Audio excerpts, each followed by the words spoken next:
You're listening to the Top One English Plus podcast.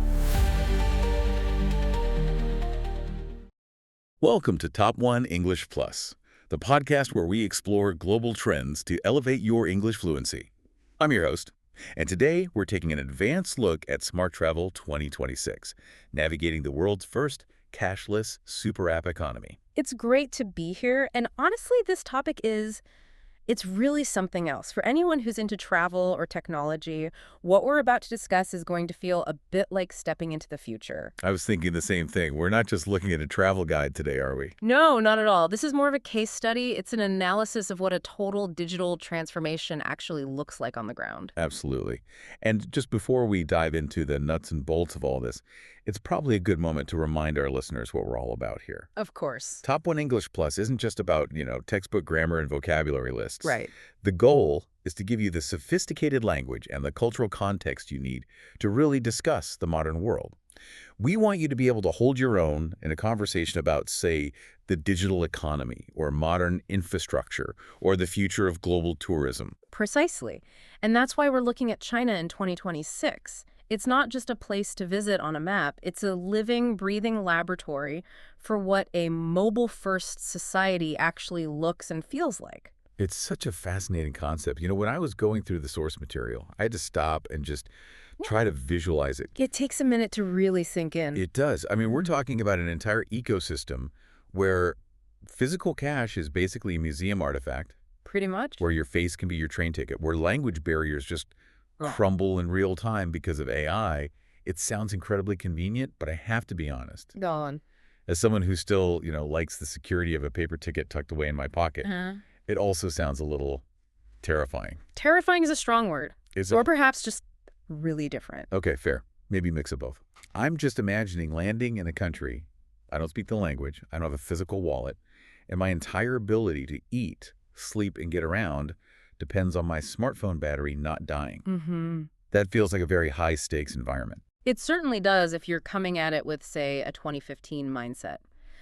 But what the data for 2026 really shows is that the system itself has evolved to engineer that anxiety, that friction you're talking about, out of the experience. So the system is designed to be reassuring. It has to be. The super app economy has matured to a point where, in many ways, it actually requires less cognitive effort than the old way of juggling cash, credit cards, and paper maps. Well, that's the promise, isn't it? Yeah. So I want to test that promise. Let's walk through this whole experience, step by step, as if we're planning a trip. Let's do it. Let's start with the absolute foundation of all of this, the super app. We hear this term thrown around in tech circles a lot, but I feel like here in the West, we don't really have a true equivalent. We really don't. And that is probably the most crucial distinction to make right off the bat. In the US or in Europe, our digital lives are fragmented. They're siloed. Exactly. I've got WhatsApp for messaging my friends over here. I've got Uber for getting a ride over there. I have my banking app. I've got Expedia for flights. And none of them talk to each other. Not at all. They're all separate islands. But in the ecosystem, we're analyzing specifically the dominance of WeChat, which is known as Weeks in there. And Alipay, the app, isn't just a utility you open to do one thing. More than that. It's the operating system for your entire life. I think a better way to think of it is less like an app and more like a digital Swiss Army knife. Or maybe a massive virtual shopping mall. A mall. That's an interesting analogy. I think it works. Imagine you walk into a physical mall. In that one building, you can chat with your friends, you can go to the bank, buy movie tickets, pay your electric bill, Order a taxi. book a doctor's appointment. Yeah. You never leave the building, and you use the same ID for every single thing you do. That's what WeChat and Alipay have become. And the numbers back that up. Overwhelmingly. By 2026, the data shows that over 90% of daily transactions in this region are digital. 90%. That's a staggering number. It means cash isn't just rare. It's practically obsolete. You'd almost look strange trying to use it. You would. And that brings us to what used to be the first major hurdle for travelers. For years, the story was, China is cashless, and if you don't have a local bank account, you're just out of luck. Oh, I remember those stories. You'd hear these horror stories of tourists who were, starving because they couldn't buy a steamed bun from a street vendor with their cash. Exactly. People wandering around with a wallet full of money that nobody wanted to take. It was a real problem. But the landscape for 2026 it's shifted, hasn't it? dramatically. And honestly, for our listeners, this is probably the most important practical takeaway from our entire discussion. That so-called Great Wall of Payments has been dismantled. So it's open now. The integration of international finance into these super apps is now, for all intents and purposes, seamless. Okay, so walk me through. I'm sitting at home. I'm planning my trip for 2026. What do I do? Do I need to go to a special bank or anything like that? Not at all. You just download Alipay or WeChat from your regular app store onto your regular phone. You use your own foreign phone number to register. Which used to be a problem, right? A huge problem. You'd get stuck in these loops waiting for verification codes that never arrived. But that's all been fixed. So you register, and then you link your credit card. Just like adding a card to Apple Pay or Google Pay. Very similar process. Yeah. Scan your Visa, your MasterCard, JCB, Diners Club, whatever you have. And it just works? It just links directly. So when you're in Shanghai and you pay for your coffee, the app charges your credit card back in New York or London or Sydney. The currency conversion just happens automatically, quietly in the background. You don't even have to think about it. That sounds fantastic for the average traveler. But I know some of our listeners are very privacy conscious. They might be sitting there thinking, do I really want to link my primary bank account directly to a foreign app? That's a very valid concern. So is there an alternative for the more cautious traveler? There is, and it's a very clever solution. It's called the tour card. The tour card. Okay, that sounds like a physical pass you'd buy at a metro station or something. You'd think so, but it's actually entirely digital. It's what's called a mini program that's provided by the Bank of Shanghai, and it lives inside Alipay. Wait, pause right there. Mini program. We need to define that term. I don't think that's something most of our audience will be familiar with. Right, good point. Remember the mall analogy we used? Yeah. A mini program is like a small pop-up shop inside that big mall. It's an app that runs within the super app. You don't download it separately from an app store. It just opens instantly right inside WeChat or Alipay when you need it. Got it. So it's like a feature that's already there waiting to be activated. Precisely. So you open Alipay, you search for and find the tour card mini program. And then what? And you treat it like a prepaid debit card or a burner card. Use your foreign credit card to load it with funds, say 1,000 yuan, whatever you think you'll need for a few days. Okay, so I'm putting money onto this virtual card. Exactly. Now, when you go out and spend money, you're spending from that prepaid balance. It acts as a buffer. It's like a firewall between the street vendor and your actual primary bank account. So if you, God forbid, lost your phone. Your main account isn't directly exposed in the same way. It gives you this extra layer of psychological safety, which a lot of travelers really appreciate. That is a very smart feature. It's about giving people options and comfort levels. Okay, so we're set up. We've got our payment method ready. Let's get into the nitty-gritty of the actual transaction. The moment of truth. Because I've heard there are two main ways to pay, and getting them mixed up is like a classic confused tourist moment. It is. It's the difference between what we can call active payment and passive payment, or more commonly, scan to pay and show to pay. Okay, let's role play this. I'm at a small street stall. I'm buying, let's say, a jianbing, one of those delicious savory crepes. Good choice. The vendor is a grandmother. She doesn't have a fancy cash register or a scanner gun. What do I do? In this scenario, you are the active one.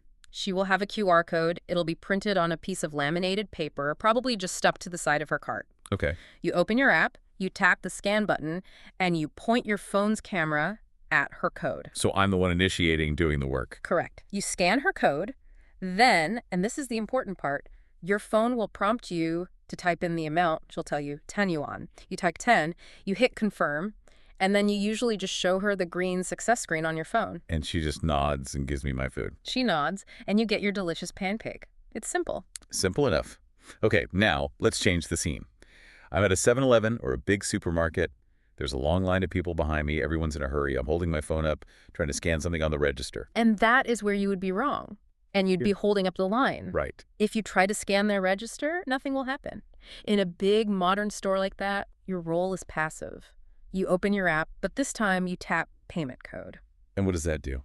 Your screen will display a barcode and a QR code. And this code is, it's not static, right? It changes. Yes, that's key. It's a dynamic code. It refreshes every 60 seconds for security. So you just hold your phone out, screen facing the cashier, and they scan you with their scanner gun. So they do the work. Exactly. You'll hear a beep. The money is deducted instantly from your account. You don't type the amount. You don't hit confirm. It just happens. It's got to be faster than using a credit card with a chip. Oh, much faster. Yeah. There's no inserting, no waiting, no PIN. And because that code is dynamic, even if someone took a photo of your screen, that code would be completely useless a minute later. That explains why the lines move so incredibly fast in those videos I've seen online. Everyone's just beep, beep, beep, and they're gone. It's all about efficiency. But the integration, it goes beyond just paying for things, right? I really want to talk about the language barrier. A huge one for many travelers. It's one of the biggest fears, I think. You go to a new country, you sit down at a restaurant, you look at a menu, and it's just a wall of characters you can't read. We've all been there. I've definitely been there. You just point at something blindly and hope you didn't just order spicy duck tongue when you really wanted chicken. Although, for the record, spicy duck tongue can be a delicacy. But yes, I totally understand the hesitation. And this is another area where the Super app completely changes the dining experience. In many places, the physical menu is disappearing. So I sit down at a table, and it's just empty. No menu. There's a small QR code sticker, probably on the corner of the table. That's your menu. Of course there is. You scan it with WeChat or Alipay. The restaurant's menu instantly pops up on your phone. And because it's digital, your phone's browser or the app's own built-in translator can instantly convert the entire thing to English. No way. So I'm seeing Kung Pao chicken and Mapo tofu written in English on my screen. Exactly. Not just the names, but the descriptions, the ingredients. And you order right there on the screen. You tap what you want, you select your options, no cilantro, less spicy, extra rice, and you pay within that same interface before the food has even been cooked. So you don't even have to wave down a waiter to order or pay the bill? The first time a human being interacts with you is when they bring the food to your table that you've already paid for. That is unbelievably efficient. I have to ask, though, does it feel a bit cold, impersonal? You know, for some people, maybe there's a certain charm to the old way, but for a traveler who doesn't speak the language, it feels like liberation. That's a great way to put it. It completely removes the anxiety of miscommunication. You aren't trying to play charades with the waiter to explain that you have a serious peanut allergy. You just tick a box that says, no nuts. It's safer and less stressful. That's a fantastic point. It turns a potential barrier into a bridge. Speaking of bridges, let's talk about getting around transport. I know we're going to get to the high-speed trains later, but what about just getting from your hotel to a museum in a big city? Ride-hailing is the standard. Didi is the main company. You can think of it as the Uber of China, but again, the key here is integration. You don't necessarily need a separate Didi app. It's built into Alipay. It is. It's a mini program inside Alipay. And what about the language aspect? I mean, trying to tell a taxi driver a complicated address in a language you don't speak is a classic travel challenge. And this is the killer feature. You open the mini program, you type your destination, say the Bund in English. The app finds the correct location in Chinese and matches you with a driver. Okay, that's pretty standard. But here's where it gets really smart. Let's say the driver gets close but can't find you on the street. They send you a text message in Mandarin through the app asking something like, where exactly are you? And that's usually panic time for a tourist. Not anymore. The app instantly translates their message into English for you. You can read it. Then you can reply in English, I am standing by the big blue sign. The app translates your message back into Mandarin for the driver. You're kidding. You can have a full, real-time conversation to coordinate the pickup without either of you ever speaking the other's language. That is mind-blowing. It essentially, functionally speaking, turns every single driver into an English-speaking driver. Exactly. It just removes the friction. Yeah. And if you take one theme away from our discussion about 2026, it's that. The systematic removal of friction from the travel experience. Okay, let's follow that theme. Yeah. We've talked about spending money and moving around a city, but we skipped a huge and often stressful step, actually getting into the country in the first place. Ah, yes. The border. Immigration. I have this really vivid memory of being on a plane. You just landed after a 13-hour flight, you're exhausted, and then the flight attendants start walking down the aisle waving those little yellow or blue immigration cards. I know exactly what you're talking about. And suddenly, all 300 people on the plane are frantically searching their bags for a pen. Do you have a pen? Can I borrow your pen? It's absolute chaos. It's the Great Pen Hunt. It's a travel ritual that is, thankfully, going extinct. By 2026, that whole bureaucratic process has gone digital with the e-arrival card. So no more paper forms at all. No. Before you even leave your house, or while you're sitting at the departure gate waiting to board, you open the Immigration Bureau 12367 app, or you guessed it, a mini program inside WeChat or Alipay. Of course. You fill in your flight number, your hotel address, your passport details, all the usual stuff. You hit submit. And what do you get in return? You get a QR code. It's valid for 24 hours. So when you land, you can just walk past all the people who forgot to do this, who were stuck at a little counter, hunched over, trying to fill out paper forms, and you just scan your code at an automated gate or show it to the officer. They're through. It speeds up the entire entry process massively. Efficiency again. But beyond just the form itself, the actual rules of entry have changed quite a bit too, right? I feel like for a long time there was this perception that getting a visa was a complex, expensive process that required a trip to an embassy. That perception is definitely outdated now. We're seeing a massive geopolitical shift towards openness, really aimed at boosting tourism after a few quiet years. So it's easier to get in. Much easier. By 2026, there is a huge and growing list of countries, including large parts of Europe like France, Germany, Italy, Spain, plus Australia, Malaysia, and many others that have visa-free entry for up to 30 days. Wow, that's a complete game changer. That means you can just buy a ticket and go, the same way you might fly to Paris or Rome for a week. Precisely. The barrier to entry has been lowered dramatically. But even for our listeners from countries that might not be on that specific visa-free list yet, like the US, Canada, or the UK, there is a secret weapon. Okay, I'm listening. It's the 144-hour transit policy. I think I've heard this called the two-step or the stopover hack. How does it actually work in practice? The logic behind it is simple. The country wants you to visit, even if it's just for a few days. So the rule is, if you are flying from country A to country C and you have a layover in China, country B, on the way, you can leave the airport and stay for 144 hours without a visa. Wait, 144 hours? That's 6 full days. That's not a layover. That's a whole mini vacation. It is. It's a substantial amount of time, but there's a catch. You have to prove you are transiting, that you are moving on to a third country. So you can't book a simple round trip like New York to Shanghai and back to New York? That doesn't count. That's not a transit. It has to be something like New York to Shanghai, and then your next flight has to be from Shanghai to Tokyo or Seoul or Bangkok. Ah, I see. So you have to use China as a bridge between two other destinations. Correct. And the policy is also regional. So if you fly into Shanghai, for example, you get a permit that's valid for the entire Shanghai-Suzhou-Hangzhou region. They call it the Golden Triangle. So you're not just stuck in one city. Not at all. You can see Shanghai's futuristic skyline, then take a short train ride to see the ancient gardens of Suzhou, and then go see the beautiful West Lake and tea plantations in Hangzhou, all on one visa-free micro-trip. That is a brilliant strategy to encourage what you call micro-tourism. It is. It effectively lowers the barrier to entry even further. You don't have to commit to a full month-long expedition for your first visit.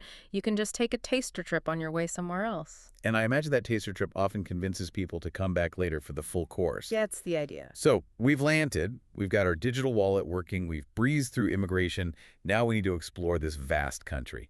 And this brings us to part 3 of our deep dive. Infrastructure. A huge topic. Whenever people talk about modern infrastructure in this region, the word that always comes up is scale. And even scale barely does it justice. We are looking at the CRH, the China Railway High-Speed Network. To try and put this in perspective for you, this single network is longer than all other high-speed rail networks in the entire world combined. That is a fact that's really hard to wrap your head around. It's just immense. And we're not talking about old, creaky trains here. No, not at all. These are state-of-the-art trains, routinely operating at 350 kilometers per hour. That's about 217 miles per hour. Which is significantly faster than the Acela in the U.S. or even the Eurostar between London and Paris. Right. And when you can travel at that speed, the entire concept of domestic travel changes. Give me a practical example. Let's say I'm in Beijing and I want to go see the famous terracotta warriors in Xi'an. Okay, that's a distance of over 1,000 kilometers, or about 620 miles. In a car, that's a grueling 12-hour drive, maybe more. A full day of travel. On these trains, it's 4.5 hours. 4.5 hours. That's probably faster than the total travel time of flying once you factor in getting to the airport 2 hours early, going through security, boarding, taxiing on the runway. Exactly. It's what we call city center to city center travel. You skip the airport hassle, you have actual legroom, you have reliable 5G signal for almost the entire journey, and the ride is incredibly smooth. Is this where that coin test comes in? It is. There's a famous viral video that demonstrates the stability of these trains. Someone takes a coin and manages to balance it on its edge on the windowsill, While the train is moving at full speed. while the train is moving at 350 kilometers per hour, and the coin just stays standing, perfectly still, for minutes at a time. That's the level of engineering smoothness we're talking about. It's incredible. And keeping with our theme of digitalization and removing friction, the whole ticket experience is different too, isn't it? Oh, yeah. Paper tickets are essentially gone for these routes. Your passport is the ticket. What do you mean? When you book your seat online, using an app like Trip.com or even directly through Alipay, your passport number is digitally linked to, say, seat 4F in car number 12. So you don't get a QR code or anything to scan? You don't need one. You just walk up to the entry gate at the station, you lay your passport photo page on the scanner, the camera reads it, and the gate swings open. I love that. There's no fumbling for a QR code on your phone or trying to find a crumpled piece of paper in your pocket. It's just you and your ID. It creates this seamless, continuous flow of people. And in the cities themselves, it can get even more futuristic. We have to talk about the maglev in Shanghai. The magnetic levitation train. This sounds like something out of science fiction. It basically is. The train doesn't have wheels. It floats on a powerful magnetic field, so there's no friction with the rails. It can hit a top speed of 431 kilometers per hour. That's almost 270 miles per hour. Yes. It's less of a train and more of a low-flying aircraft. It's designed to take you from Pudong International Airport to the outskirts of the city in just under 8 minutes. It feels like a bit of a flex, doesn't it? A symbol of, look what we can do. It is absolutely a prestige project, a technological showcase, but the real workhorse of urban mobility is the metro system in these big cities. And here we see a technology that sparks a lot of debate. And what's that? Facial recognition. This is the part that, for some people, starts to sound a bit like a sci-fi dystopia. Indeed, and it's a valid conversation to have. In many major cities, you have the option to link your face to your payment account for the metro. So what does that mean in practice? It means you don't scan a card. You don't scan a QR code on your phone. You just Right. walk. You walk through the turnstile, a camera identifies you, and the fare is automatically deducted from your account. That is undeniably convenient. I mean, it's the ultimate hands-free experience. But what if I'm uncomfortable with my biometric data being used that way? Do I have to do it? No, absolutely not. It's always optional. You can still use the QR code on your phone, which is what most tourists do, but the option is there, and a lot of locals use it simply because it allows you to walk through the turnstile without even breaking your stride. Efficient, but definitely something that would take some getting used to. Now, navigating these massive megacities requires a really good map, and I know the old advice used to be download Google Maps and just hope for the best. Which is terrible advice in 2026. For a variety of reasons, Google Maps data in China is often outdated or slightly offset due to GPS regulations. It can be very frustrating. So what's the alternative? You need to use the local apps. The two big ones are Amap, which is also called Gaida Maps, or Baidu Maps. But aren't those primarily in Mandarin? That seems like a huge barrier. They used to be. But the recent updates have added really robust English language support. And because they're local, the level of detail is just incredible. How so? They don't just show you the street, they'll show you the internal layout of the shopping mall you're in. They'll tell you the specific exit number you need to take from the subway to be on the right side of the street. They even integrate with live traffic light data, so your ETA is hyper accurate. That's a level of granularity we just don't see in most other map apps. So the lesson is, use the local tools for the local terrain. Precisely. Don't fight the ecosystem. Work with it. Okay, so we know how to pay, we know how to enter the country, and we know how to move around. Now for the fun part, I want to take our listeners on a kind of virtual journey. We've picked a few destinations that really showcase the incredible diversity of this 2026 travel landscape. I'm ready. Where are we going first? Let's start with the city that has completely taken over social media feeds in the last few years, Chongqing. Ah, the cyberpunk city. Chongqing is truly unique. It's a megalopolis built on a series of steep mountains at the confluence of the Yangtze and Jilin rivers. And because there is almost no flat land, the city was forced to build up. And when you say up, you're not just talking about tall skyscrapers. No, I mean layers. The whole city is three-dimensional. It's a common experience there to walk into a building lobby on what you think is the ground floor, take an elevator up 10 stories, walk out the back door, and find yourself on the ground floor of a completely different street. So your GPS must go crazy. It does. It struggles because it doesn't know which vertical layer you're on. It sounds like a real-life M.C. Escher painting. Yeah. And it has that incredibly famous train station, right? Elizabeth Station. It is world famous now. The city's monorail track goes directly through a residential apartment building. Not around it or under it, but through it. Right through the middle, between the 6th and 8th floors. Residents actually live in apartments above and below the station. It was this wild engineering compromise to save space, but now it's become a massive tourist attraction. You stand on the street below looking up and you just see a train vanish into a block of flats. It's completely surreal. And what about the night view? I've seen these incredible photos of a place called Hungyadong. It looks exactly like the bathhouse from the movie Spirited Away. That is the perfect description for it. It's a massive complex of traditional-style stilt houses that are built clinging to the side of a steep cliff face. By day, it looks ancient, but by night, the whole thing is lit up with these brilliant golden and red LEDs. You've got the humidity from the river, the smell of spicy hot pot hanging in the air, the neon lights reflecting off the water. It is a sensory overload in the absolute best way possible. It really paints a picture of that amazing contrast between ancient architecture and ultra-modern technology. Okay, let's leave the cyberpunk city and head out to nature. But not just any nature. Let's go to the Avatar Mountains. Songjiaji. This is the place. These are the quartzite sandstone pillars that directly inspired the floating Hallelujah Mountains in the movie Avatar. They're these impossibly thin, vertical columns of rock that rise thousands of feet out of the jungle floor. And they really look like they're floating. When the morning mist rolls in and covers the bases of the pillars, hiding them from view, the peaks really do look like they're floating in the clouds. It's breathtaking. And in true 2026 fashion, we're not just, hiking up a dirt path for 10 hours to see them. You can certainly hike if you want to, but the star attraction is the Bailong elevator. The what? The Bailong elevator. It's the world's highest and heaviest outdoor lift. It's a glass elevator that has been literally bolted onto the side of a sheer vertical cliff face. Wow. It shoots you up 326 meters. That's over 1,000 feet in just under 2 minutes. That sounds absolutely terrifying. It's exhilarating. The view is just unbelievable. But if you want true terror, you go to the glass bridge. Okay, now I'm nervous. It spans the Grand Canyon of Zhangjiajie, and it's exactly what it sounds like. A bridge with a completely transparent glass floor, suspended 300 meters, almost 1,000 feet above the valley floor. Oh, wow. I don't think I could look down. A lot of people can. You see tourists literally crawling on their hands and knees or clinging to the railing for dear life. But the view straight down through your feet to the forest below is just, it's unmatched. It's nature viewed through this lens of extreme modern engineering. Let's go somewhere a little more peaceful after that. How about Jiuzhaigou? Jiuzhaigou National Park is a masterpiece. If Zhangjiajie is about rock, Jiuzhaigou is about water. It's a high-altitude valley, famous for its dozens of alpine lakes. What's so special about them?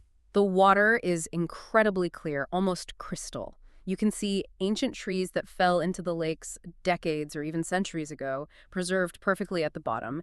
And the colors of the water are just surreal turquoise, emerald green, deep sapphire blue.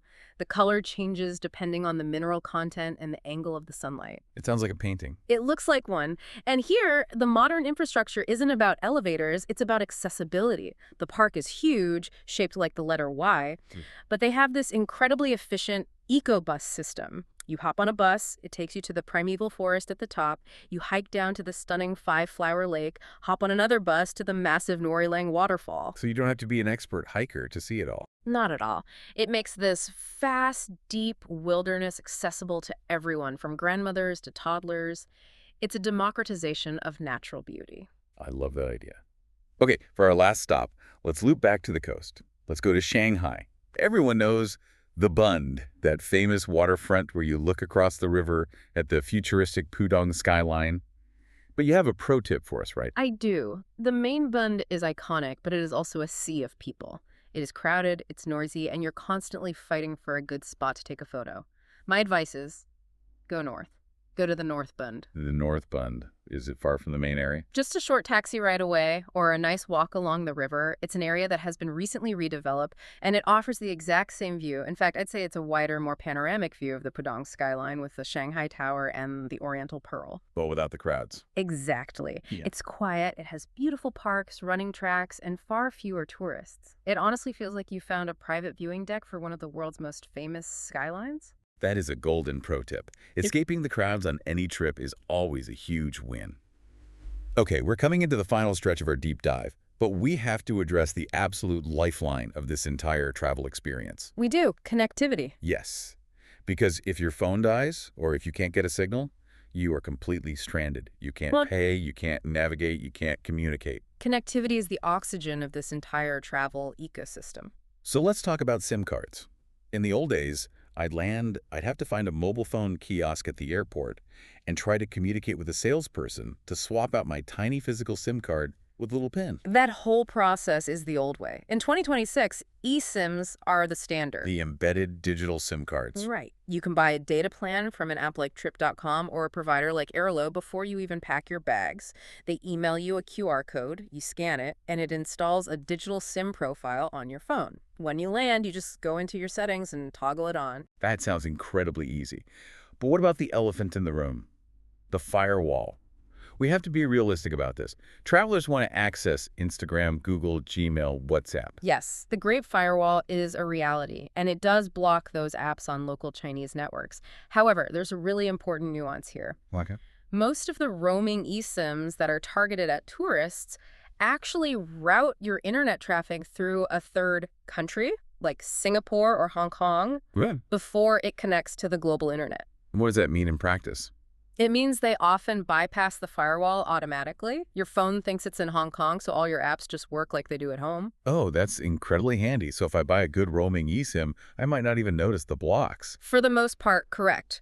But, and this is a big but, if you connect to your hotel's Wi-Fi, or if you decide to buy a local Chinese SIM card to get a local number, the blocks will kick in immediately. And that's why a VPN is still essential. A VPN, a virtual private network, is still a crucial tool to have in your digital toolkit. And the number one rule is install it and test it before you go, right? Absolutely. Once you are inside the firewall, it is very, very difficult to download a working VPN app from the App Store. Install it and set it up while you're still at home. Just frame it as another item on your packing list, like a travel adapter. Speaking of packing lists and travel adapters, let's talk about power. Because as we said, if your phone is your wallet and your map and your translator, a dead battery is a complete disaster. Battery anxiety is very real in this environment.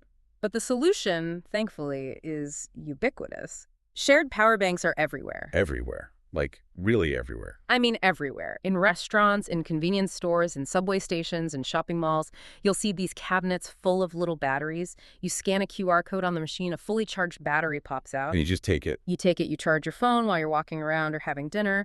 And then, this is the brilliant part, you can return it to any other empty slot in any other machine from the same company, anywhere in the city. That is fantastic. It's like a bike share program, but for electricity. It's exactly that. But, and this is a huge but for packing, you need to be very careful about bringing your own power bank on the flight into the country. Why is that? I will travel with one. China has incredibly strict aviation safety rules regarding lithium batteries and carry-on luggage. Your power bank must either have the CCC mark, that's the China compulsory certification, or it must very clearly state its capacity in watt hours on the outer casing. What if the label has just, rubbed off over the years, like on an old battery I've had for a while? If the airport security officer cannot clearly read the capacity, they will confiscate it on the spot. No arguments, no exceptions. I have personally seen large bins filled to the brim with confiscated power banks at airport security. Okay, that is a very important listener note. Check your battery labels before you pack. That is a super practical tip that could save you a lot of headache and money. Indeed it could. Before we wrap up this incredible journey, let's take a moment to illuminate some of the high-level vocabulary we've been using today. This is our vocabulary spotlight, and it's designed to help you sharpen your English skills. I love this part of the show. Let's pick 4 words that really help to define this 2026 travel landscape we've been exploring. Okay. Word number 1, ubiquitous. That's ubiquitous. Ubiquitous. That is a fantastic C1 level word. It simply means present, appearing, or found everywhere. We used it to describe mobile payments. Mobile payments in China are ubiquitous. It means you find them from the most high-end luxury malls to the smallest street food vendors. Everywhere. Okay, word number 2, infrastructure. Right. Infrastructure refers to all the basic physical and organizational structures that a society needs to function.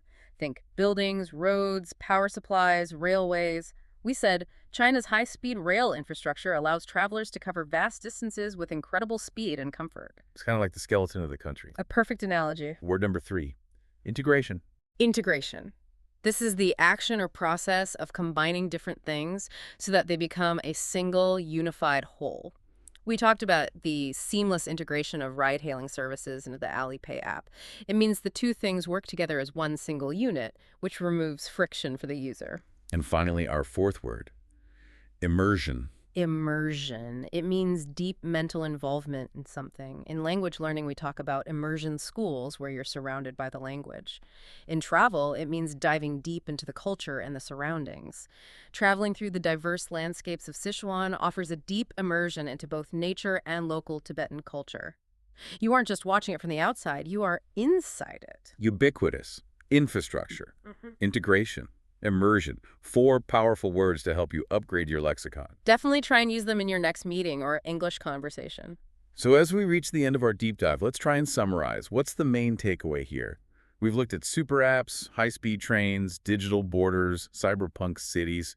What's the big picture? I think the big picture, the main takeaway, is that travel in 2026 is all about a convergence. It is the point where ancient history, the Great Wall, the terracotta warriors, meets this hyper-modern, frictionless convenience. It really feels like the future of travel is about removing all the boring logistics so that we, as travelers, can focus 100% on the experience. That's it, exactly. In the past, we spent so much mental energy just worrying about the basics, the survival stuff. How do I buy a train ticket? How do I read this menu? Will this taxi driver understand me? Technology has taken most of that burden away. And that frees us up. It invites us to explore deeper, to be more adventurous, to go to places we might have been too intimidated to visit before. That is a very empowering thought. The world is opening up, and the tools to explore it are literally in our pockets. And it's important to remember that while technology is changing how we travel in these incredible ways, it doesn't really change why we travel. And why is that? We travel to connect with other people, to understand different cultures, and ultimately to be amazed by the world. That part never changes. Beautifully put. If you enjoyed this advanced look at the future of travel, make sure to subscribe to Top 1 English Plus. We are dedicated to bringing you the most relevant global trends to help you speak with confidence and sophistication. Keep learning and keep curious. Until next time, keep learning and keep exploring. Goodbye.